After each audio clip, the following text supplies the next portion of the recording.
मागच्या आठवड्यात मी एक एक्सपेरिमेंट केला होता, ज्यामध्ये मला हे पाहायचं होतं की जर लोक ट्रेडिंग करतायत, जर लोकांना प्राइस ॲक्शनबद्दल नॉलेज आहे, तर एका इम्पॉर्टंट लेवलपासून त्यांचा व्ह्यू कसा असू शकतो, एक प्रोबॅबिलिटी काय आहे की जास्तीत जास्त लोकांना काय वाटतंय त्या लेवलपासून. तर इन्स्टावरती घेतला होता पोल, आणि त्याबद्दलच आजची व्हिडिओ घेऊन आलो आहे. Welcome to our YouTube channel Wall Street Marathi. आणि अजून एक गुड न्यूज आहे की आपल्या याच चॅनलवरती आपण wall Street Marathi presents on point podcast या आपण व्हिडिओज पोस्ट करणार आहोत, ज्यातून तुम्हाला नक्कीच काही ना काहीतरी हेल्प होईल. आपण नवीन नवीन लोकांना घेऊन आपल्या इथे येतो आहे आणि त्यांच्यासोबत डिस्कशन करतो आहे की त्यांनी त्यांच्या लाईफमध्ये कशी जर्नी केली, कसं सक्सेस मिळवला, वगैरे वगैरे वगैरे. तुम्हाला आता माहितीच आहे, तर त्याला पण तुमचं प्रेम लागेल. ओके, सो आता मी येतो आहे मेन पॉईंटवरती, तो म्हणजे इन्स्टावरती मी एक पोल घेतला होता, ज्यामध्ये मी एक इम्पॉर्टंट लेवल जस्ट शेअर केली होती. पहिलं पाहून घ्या, हे माझं इंस्टाग्राम पेज आहे FYI पृथ्वीराज, आणि 2,20,000पेक्षा जास्त फॉलोअर्स आपल्या या पेजला आहेत. सो जर तुम्ही फॉलो करत नसाल तर तुम्ही करू शकता, बिकॉज इथे आपण बराचसा कंटेंट घेऊन येतो डेली बेसिसला, आणि त्यातून नक्कीच तुम्हाला काही ना काही तर हेल्प होईल. शॉर्ट फॉर्मॅट व्हिडिओज असतात, पण ज्यांना शॉर्ट फॉर्मॅट व्हिडिओज आवडतात तुम्ही सबस्क्राईब करू शकता. प्लस स्टोरीजमध्ये पण आपण काही ना काहीतरी अपडेट देतच राहतो. ठीक आहे, सो आता येस, हा तो दिवस होता 12 मार्चला सकाळी 6:41 पहाटे. पहाटे मी एक पोल टाकला होता. युरो एस डीचा चार्ट होता, 1 आवरची टाईम फ्रेम होती. ओके, तर आता 1 आवरच्या टाईम फ्रेमला मी फक्त असं विचारलेलं की इथून माझा व्ह्यू काय असेल, बुलिश का बेअरिश. तर यावरती 6,500पेक्षा जास्त लोकांनी वोट केले. तुम्ही पाहू शकता, टू बी प्रिसाईज 6,800 लोकांनी वोट केले, आणि 3,727 वोट्स आहेत बुलिश व्ह्यूला, आणि 3,052 वोट्स आहेत बेअरिश व्ह्यूला. पर्सेंटेजमध्ये पाहायचं झालं तर 55% लोकांना इथून वाटते की मार्केट बुलिश जाईल, इथून वरती जाईल, आणि 45% लोकांना वाटते की मार्केट इथून खालती येईल. तर आता जर खरं बोलायचं झालं तर मार्केटमध्ये तुम्ही जो व्ह्यू बिल्ड करताय, तर तो कुठल्या बेसिसवरती करताय, प्राइस ॲक्शन, स्मार्ट मनी कन्सेप्ट वगैरे वगैरे वगैरे. ओके, और एखादा इंडिकेटर बेस्ड स्ट्रॅटेजी असेल तुमची, वॉट एव्हर इट इज. पण मला हे सांगायचं की 5% ही खूप मिनिमल पर्सेंटेज. टेक्निकली जर पाहिलं तर तुमचा व्ह्यू जो असतो ना, तुम्ही आता सपोज एखादी लेवल मार्क केली, त्या लेवलपासून, त्या एक्झॅक्ट लेवलपासून मार्केट वरती जाईल की खालती जाईल, ही जी प्रोबॅबिलिटी आहे ना, ती प्रोबॅबिलिटी आहे 50%चीच. 50% चान्सेस आहेत की मार्केट वरती जाईल, 50% चान्सेस आहेत की मार्केट खालती येईल. आणि हे या एक्सपेरिमेंटमधून क्लिअरली प्रूव्ह झालेलं असते. तुम्ही पाहू शकता, 6,800 लोकांनी वोट केलं, 55-45 म्हणजे ऑलमोस्ट 50%चा हा प्रोबॅबिलिटी पिरियड आहे. ओके, सो मला हेच सांगायचं की लोकांचा फोकस असतो स्ट्रॅटेजी, सेटअप्स, ही लेवल ती लेवल, इम्पॉर्टंट लेवल, परत अल्गो वगैरे वगैरे, वॉट एव्हर इट इज. ठीक आहे, मला एवढंच सांगायचं की तुम्हाला जर ट्रेडिंगमध्ये सक्सेस पाहिजे, और एक प्रोफेशनल पद्धतीने करायचं आहे, तर तुमच्या फेवरमध्ये कुठली गोष्ट आहे, प्रोबॅबिलिटी ही तुमच्या फेवरमध्ये नाहीच आहे. 50% प्रोबॅबिलिटी आहे मार्केट वरती जाईल, 50% प्रोबॅबिलिटी आहे मार्केट खालती येईल. आता या पण केसमध्ये तुम्ही सपोज पकडून चाला की बाबा तुम्ही लेट से थोडंसं प्राइस ॲक्शन टेक्निक्स इम्प्रूव्ह केल्या, स्मार्ट मनी कन्सेप्ट इम्प्रूव्ह केल्या, पकडून चला प्राइस ॲक्शनमुळे 10% तुमची ॲक्युरेसी वाढली आणि स्मार्ट मनीमुळे 10% वाढली. आता 70% ॲक्युरेसी जरी पकडली तरी ट्रेडिंगमध्ये ही ॲक्युरेसी एक लिजंड लेवलला मानली जाते, गॉड लेवलला मानली जाते की 70% ॲक्युरेसी म्हणजे खूप झाली. आता यूट्यूबवरती तुम्ही थंबनेल्स पाहत असाल, 100% ॲक्युरेसी रेट ही स्ट्रॅटेजी, ती स्ट्रॅटेजी. तसं काहीच नसतं, 100% परफेक्ट गोष्ट कुठलीच नाही इथे. ठीक आहे, सो तुम्हाला एक गोष्ट लक्षात ठेवायची आहे की तुम्हाला 60-70% ॲक्युरेसीनेच काम करावं लागणार आहे. तुम्ही कितीही प्रॅक्टिस करा, काहीही करा, तुमची ॲक्युरेसी वर्स्ट केस सिनेरिओ 40% राहील, आणि बेस्ट केस सिनेरिओ तुमची ॲक्युरेसी राहील 70%च्या आसपास.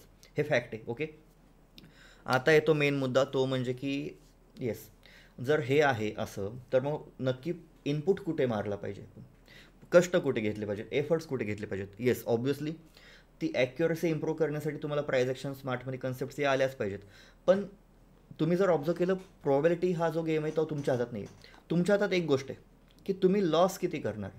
जर माझी कॅपिटल बाबा 10 लाख रुपये आहे पकडून चाला, तर 10 लाख रुपये कॅपिटल असताना माझ्या हातात एक गोष्ट आहे, जी मी क्वांटिटी घेणार आहे ना, क्वांटिटी, ती क्वांटिटी ही गोष्ट सांगते मला की बाबा, जर तू 10 लाखाला तू जर हेवी क्वांटिटीने काम केलंस, तर तुझा 1 लाख 1.5 लाख लॉस होऊ शकतो, और प्रॉफिट पण होऊ शकतो. आता जेव्हा आपण ट्रेडिंग करतो आपल्या डोक्यात एकच असतं की यार प्रॉफिट किती होईल, प्रॉफिट किती होईल. आपण लॉसची बाजू कधी बघतच नाही ना, कारण आपल्या डोक्यात फक्त पैसे कमवायचेत आपल्याला. आपल्याला कधी आपण हा विचार करत नाहीत की जर माझा ट्रेड चुकला तर माझे किती रुपये जातील. कारण विचार करताना आपण असंच करतो की जर हा ट्रेड बरोबर आला तर मी एवढे पैसे कमवेन. जेव्हा पण ट्रेडिंगमध्ये जर तरच्या गोष्टी येतात ना, जर मी हे केलं तर मी असं, तर असं झालं असतं, जर मी या ट्रेडमध्ये अजून थांबलो असतो तर माझा खूप मोठा प्रॉफिट झाला असता, जर हा ट्रेड मी लवकर सोडला असता तर माझा थोडासा कमी लॉस झाला असता. जिथे पण जर तरच्या गोष्टी येतात, जर तर, त्यांना मार्केटमध्ये काहीही व्हॅल्यू नाही आहे. जे लोक जर तरच्या बेसिसवरती काम करतात, काही व्हॅल्यू नाही आहे तुम्हाला. I am being very honest. तुम्हाला हे रूड वाटेल और तुम्हाला हे थोडंसं असं ओरडल्यासारखं और टोचल्यासारखं वाटेल, पण हे फॅक्ट आहे. जे पण लोक जर तरच्या गोष्टी करतात स्टॉक मार्केटमध्ये त्यांना इथे व्हॅल्यू नाही आहे, तुम्ही बाहेर फेकले जाणार. ओके, ही गोष्ट तुम्ही लक्षात ठेवा. आता राहिला पुढचा मुद्दा, तो म्हणजे नक्की काम कुठे करायचं आहे. तर तुम्हाला price action techniques, smart money concepts यावरती कमांड तर मिळवायची आहेच, because that will help you to improve your accuracy. Okay, तर आता पुढचा मुद्दा राहतो तो म्हणजे लॉस किती घ्यायचा. तर जर माझ्याकडे 10 लाख रुपीजचा अकाउंट आहे तर मी असा प्लॅन करेल की माझ्या अकाउंटचा मॅक्स 1 किंवा 2% लॉस हवा. म्हणजे जर माझ्याकडे 10 लाख रुपीजचा अकाउंट आहे तर माझ्या अकाउंटचा 10,000 रुपयांचा लॉस होऊ शकतो और 20,000चा लॉस होऊ शकतो, जो मी बेअर करू शकतो. जर आता तुम्ही 10,000चा लॉस पण बेअर करू शकत नसाल तर तुम्ही 5,000चा लॉस सहन करा. ठीक आहे, तुम्हाला स्वतःला विचार करायचा आहे की जर सलग माझा तेवढा लॉस झाला, लेट से एक आठवडा तुमचा सलग लॉस झाला, 5 दिवस वर्किंग डे जर पकडले 5 दिवस असतात, 10,000 गुणिले 5 दिवस, जर तुमचा 50,000 रुपयाचा लॉस होतोय आणि तरीही तुम्ही विकेंडला निवांत झोपताय, तर तो एक हॅप्पी लॉस आपण म्हणू शकतो. पण तिथेच जर एखादा पर्सन दिवसाला 1-1 लाख रुपयाची रिस्क घेतोय तर त्याचं 5 दिवस सलग चुकला तो, तर त्याचा लॉस किती झाला, 5 लाख रुपयांचा. म्हणजे त्याचं 50% कॅपिटल जागेवर वाईपआउट झालं. मला नाही वाटत विकेंडला त्याला नीट झोप लागेल.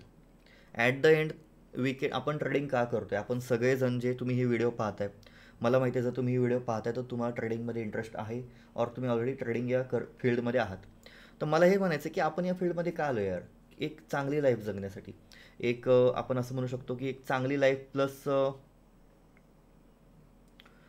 एक चांगली लाईफ आपल्याला हवी आहे. आपल्याला फायनान्शियल फ्रीडम हवा आहे, आपल्याला लोकेशन फ्रीडम हवा आहे, आपल्याला आपल्या वेळेत काहीही करता आलं पाहिजे, आपल्याला ते फ्रीडम आवडतं आहे मेनली. ठीक आहे, पैसा ही सेकंडरी गोष्ट झाली. ॲट द एंड आपण तो फ्रीडम पाहिजे म्हणून आलो ना, आपल्याला कोणाच्या अंडर काम नाही करायचं वगैरे, वॉट एव्हर इट इज. तर आता जर तुम्हाला या सगळ्या गोष्टींसाठी तुम्ही आला आहे पण ॲट द एंड तुमचं पूर्ण सायकोलॉजी डिस्टर्ब झाली आहे, तुम्ही विकेंडला पूर्ण टेन्शनमध्ये आहात की मी काल 5 लाख रुपये उडवलेले आहेत असं तसं, तर मला नाही वाटत हे वर्थ आहे. ठीक आहे, सो जो आपला मेन मोटो आहे ना, फ्रीडम, एक एक असं करिअर ज्यामध्ये कुठल्याही गोष्टीला बांधील नाही आपण कुठल्याही गोष्टीला, तर ते पूर्णच होत नाही ना, टू बी ऑनेस्ट. तर ही गोष्ट आपली चुकते. असं मला वाटतं की आपण काय केलं पाहिजे, आपण अशी डिफाईन करायची रिस्क की सलग 5 दिवस लॉस झाला तरी तुम्हाला विकेंडला आरामात झोप लागली पाहिजे. जर तुम्हाला 50,000 रुपयाचा लॉस करून झोप लागत नाही, तुम्ही 25,000 प्रमाणे काम करा, दिवसाला 5,000 रुपीची रिस्क घ्या. 1%ची रिस्क घ्या पर डे और 0.50%ची रिस्क घ्या पर डे और 2%ची रिस्क घ्या पर डे. याच्यावरती रिस्क नाही घ्यायची कधीच, कारण हा बिझनेस आहे, स्टेबली जायचं आहे. कधीही वर्टिकल ग्रोथ जे असते ना, डायरेक्ट रपारप मोठा झाला तो तो कधीही पुढे जात नाही. एक स्टेबल ग्रोथ कधीही चांगली असते. ओके, सो हेच मला सांगायचं आहे. तुमच्या हातात एक गोष्ट आहे रिस्क, त्यानंतर तुमच्या हातात अजून कुठली गोष्ट आहे की मार्केटमध्ये तुम्ही एंट्री घेतल्यानंतर जो काही तुमचा ॲक्युरसी रेटचा सेटअप आहे त्यामध्ये एंट्री घेतल्यानंतर तुम्ही ज्या पद्धतीने तो ट्रेड मॅनेज करताय, हे खूप महत्त्वाचं आहे. ट्रेड मॅनेजमेंट हा एक सगळ्यात इग्नोर केला जाणारा टॉपिक आहे, ज्यावरती मी परत परत परत परत व्हिडिओज यासाठी बनवतो आहे, बिकॉज ॲट द एंड तुम्हाला तुमचा ट्रेड मॅनेज करता आला पाहिजे. Trading is all about risk management and trade management. मला नाही वाटत आजपर्यंत कोणी ट्रेड मॅनेजमेंटबद्दल बोलले, आणि मी का बोलतो या गोष्टी, बिकॉज मी पर्सनली या गोष्टी फेस केल्यात. स्ट्रॅटेजीने काय होतं यार, तुम्हाला एंट्री घेतली, चक्रव्यूह टाईप आहे ना, एकदा आत गेलं की बाहेर कसं यायचं तेच माहीत नाही आहे. स्ट्रॅटेजी तुम्ही खूप छान बिल्ड केली, तुमची ॲक्युरेसी रेट 60% आहे, वेल अँड गुड, काहीच प्रॉब्लेम नाही. पण तुम्ही एंट्री घेताय आणि एंट्री घेतल्यानंतर तुम्हाला तो ट्रेड मॅनेज कसा करायचा हेच माहीत नाही आहे, तर मग त्याचा काय फायदा. सो मेन फोकस आहे की तुम्ही ट्रेड मॅनेजमेंटवरती काम करा. स्ट्रॅटेजी कितीही चांगली असली पण तुमची ट्रेड मॅनेजमेंट खराब असली, सपोज आता पकडून चला 5 मित्र आहेत, मी एक आहे आणि अजून 4 जण आहेत. ठीक आहे, आम्ही 5 जणांनी एकाच पॉईंटला एंट्री घेतली मार्केटमध्ये. लेट्स से आपण हा पॉईंट म्हणूयात तो. ठीक आहे, एक सेकंड, आपण हा पॉईंट म्हणूयात तो की या पॉईंटला पाची मित्रांनी एंट्री घेतली. ओके, या पॉईंटला पाची मित्रांनी एंट्री घेतली. काही लोकांनी बुलिश घेतली, काही लोकांनी बेरिश घेतली, वॉट एव्हर, और पाचीच्या पाची लोकांनी इथे बुलिश एंट्री घेतली. तर आता मला सांगा, पाचीच्या पाची लोक ॲट अ टाईम बाहेर येतील का? एंट्री त्यांची ॲट अ टाईम झाली, सगळ्यांची सोबत झाली, पण एक्झिट सगळ्यांची वेगळी असणार. आणि हे त्यामुळे होते बिकॉज जेव्हा तुम्ही मार्केटमध्ये काम करताना प्रत्येकाची थॉट प्रोसेस, प्रत्येकाची थिंकिंग वेगळी. मला वाटेल मी यामधून जास्तीत जास्त प्रॉफिट घेईन, एखाद्याला वाटेल की मी थोडंसं जास्त क्वांटिटी घेतो, थोडासा प्रॉफिट घेतो, एखादा म्हणेल मी कमी क्वांटिटीने जास्त मूव पकडतो, एखाद्याने ओव्हर ट्रेडिंग केली असेल, मागच्या लॉसेसला तो अटॅच असेल, त्यामुळे तो मे बी त्यामध्ये चांगला मूव असून पण तो लॉस करेल, एखादी रेड कॅन्डल पाहून घाबरून लगेच बाहेर येईल, एखादा प्रॉपर प्राइस ॲक्शनचा वेट करेल, जे काही असू शकतं तिथे. ठीक आहे, तर मला हेच सांगायचं आहे की प्रत्येकाची थिंकिंग वेगळी आहे. प्लस तिथे रिस्क मॅनेजमेंट पण मॅटर करते ना. आता 5 जणांनी पकडून चला, मी 1% रिस्कने काम करतो आहे, दुसरा मुलगा आहे तो 10% रिस्कने काम करतो आहे, तिसरा मुलगा आहे तो 50% रिस्कने काम करतो आहे, आणि चौथ्या आणि पाचव्याने तर पूर्ण अकाउंट थोडक्यात ऑल इन गेलेत. तर आता 5 जणांमध्ये सगळ्यात कमी टेन्शन कोणाला असणार आहे? मला, बिकॉज माझी रिस्क कमी आहे. मला माहिती आहे जरी मी या ट्रेडमध्ये चुकलो, माझे जाऊन जाऊन किती जात आहेत, 1%, चालतंय ना यार, काहीच प्रॉब्लेम नाही. पण जे बाकीचे आहेत, स्पेशली चौथा आणि पाचवा, त्यांच्या डोक्यात कसं असणार की जर मी या ट्रेडमध्ये चुकलो तर आपलं करिअर एंड आहे. मग तुम्ही एका ट्रेडमध्ये तुमचं करिअर बूम पण करायचा विचार करताय आणि एंड पण करायचा विचार करताय, जे की पूर्णपणे चुकीचं आहे. आय नो मी थोडंसं तुम्हाला आज बोर केलं असेल, पण मला वाटलं की यावरती डिस्कशन करणं गरजेचं होतं. जर तुम्ही व्हिडिओ शेवटपर्यंत पाहत असाल तर कमेंटमध्ये सांगा तुम्हाला यातला कुठला पॉईंट सगळ्यात जास्त आवडला, आणि जे काही मी बोललो ते तुम्हाला पटलं का. आणि आपला मास्टर क्लास येतो आहे फॉरेक्सचा, 10 एप्रिलपासून बॅच चालू आहे, लाईव्ह असणार आहे झूमवरती. जे पण लोक इंटरेस्टेड आहेत तुम्ही एनरोल करू शकता. व्हॉट्सअप नंबर मी प्रोव्हाइड केलेलाच आहे. प्लस आपला ऑन पॉईंट पॉडकास्ट, ज्या पॉडकास्ट आपण शूट करतो, तर मला वाटतं की त्या पॉडकास्ट मी तुमच्यासाठी पण पोस्ट करणार आहे इथेच. म्हणजे थोडक्यात आपल्या वॉल स्ट्रीट मराठी या चॅनलवरतीच एक सबसेक्शन असणार आहे ऑन पॉईंट पॉडकास्टचा, आणि तिथे आपण आपल्या पॉडकास्ट पोस्ट करणार आहे. आणि त्यातून मी तुम्हाला सांगतो, आपण वेगवेगळ्या लोकांपर्यंत पोहोचतो आहे, आपल्याकडे वेगवेगळ्या फील्डचे लोक येत आहेत, त्यांचा माइंडसेट समजून घ्या. मी यासाठीच इथे पोस्ट करतो आहे बिकॉज तो माइंडसेट तुम्हाला समजला पाहिजे. जर एखादा डॉक्टर येतो आहे, तो त्या क्षेत्राकडे कशा पद्धतीने बघतो आहे, एखादा सी फेरर येतो आहे तो कसा बघतो आहे, एखादा UPSC ॲस्पायरंट येतो आहे तो कसा बघतो आहे, एखादा पकडून चला वकील येतो आहे, लॉयर येतो आहे तो कशा पद्धतीने बघतो आहे, एखादा सोशल वर्कर येतो आहे तो कशा पद्धतीने बघतो आहे. सो या गोष्टी आपल्याला हेल्प करतीलच, आय नो. आणि जर तुम्ही शेवटपर्यंत थांबलाय, thank you so much for your time.